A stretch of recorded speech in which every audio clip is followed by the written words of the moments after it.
जब भी गुरु के सप्तम भाव पर दृष्टि आएगी तो आपने एक चीज सुनी होगी कि आपने देखा होगा कि किसी व्यक्ति ने शादी करी और उसका भाग्य बदल गया। शादी करने तक वो कुछ नहीं था, शादी के बाद उसका जीवन एकदम बदल गया है, बहुत ऊंचाइयों पर पहुंच गया, बहुत तरक्की मिल गई है, रिलेशन में बहुत उसको फायदा हुआ है, भाग्य का उदय हो गया शादी के बाद। वो सप्तम भाव की दृष्टि करवाती है, किसकी? गुरु की। और ऐसा कि लड़के के साथ नहीं है, लड़की के साथ भी है। यदि लड़की की कुंडली में सप्तम भाव पर गुरु की दृष्टि आ रही है तो भी देखा गया है कि ऐसी महिलाओं का शादी के बाद, विवाह के बाद भाग्योदय हो जाता है और बहुत अच्छे लेवल पर होता है। यदि गुरु अष्टम भाव पर दृष्टि डालें, अब अष्टम भाव से हम क्या देखते हैं? जन्म मृत्यु को, गूढ़ विद्या को, आयु को। तो ऐसे व्यक्तियों की आयु में बहुत वृद्धि कर देते हैं।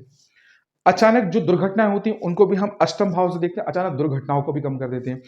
जिस भी व्यक्ति के अष्टम भाव पर गुरु की दृष्टि आ रही है, ऐसे व्यक्तियों में यदि यहाँ पर कोई ग्रह उसको खराब कर रहा है, उसकी दुर्घटना निर्मित कर रहा है, उसको नुकसान पहुंचाने वाली स्थिति निर्मित कर रहा है और गुरु की दृष्टि पड़ रही है, तो नुकसान नहीं होने देंगे, गुरु उनको बचा ही लेंगे। मतलब बिल्कुल एकदम पीक पॉइंट पे पहुंच जाएंगे और वहां से गुरु बचा लाएंगे।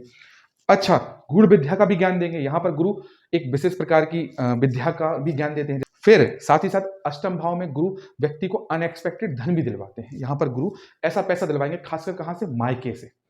ऐसा पैसा दिलवाएंगे जो उसके भाग्य का नहीं है पर उसको मिल गया है।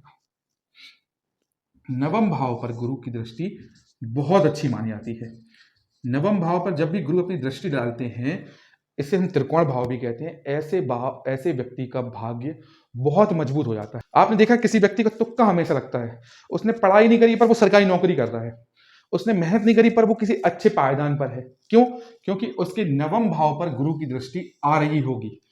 आप देखेंगे कि नवम भाव पर गुरु उसके भाग्य को इतना मजबूत कर देते हैं, इतना भयंकर मजबूत कर देते हैं कि चाहे कुछ भी कर ले वो व्यक्ति, वो मतलब कोई भी काम करेगा उसको उसमें फायदा ही मिलेगा। उसका भाग्य अथाह तरीके से उसका सपोर्ट करता है।